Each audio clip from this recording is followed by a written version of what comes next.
talk to us about the challenges now, the challenges of coffee market in India, or the competition perhaps, because there are a lot of other global franchises that have also entered India. There's Tim Horton, there's this third wave, there's Blue Tokai that are also expanding in India. What are your challenges and how does the coffee landscape in India look like to you right now? So, as I said, the coffee landscape to us is very positive. There is, I think, like you yourself said, the fact that there are so many players that have come in. Yeah, And even in the last year and a half, if you look at the number of independent, absolutely. yeah, Even local that coffee is shops what I'm that have saying. come up, yeah. Like the number of independents that have come Yeah. up is huge.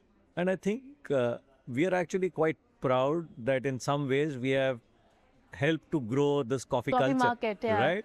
And obviously people have seen that, and when we started expanding, people obviously saw that there's an opportunity, and that is what, and as you rightly said, first it was the larger multinationals Yeah. and the brands that came in, then you had the Indian brands in some ways that came in, and now you see the independents that have come in. So if I look at the number of cafes that have opened in the last 2 years, it has nearly grown by 70-80%. And Wow. in some ways it is good.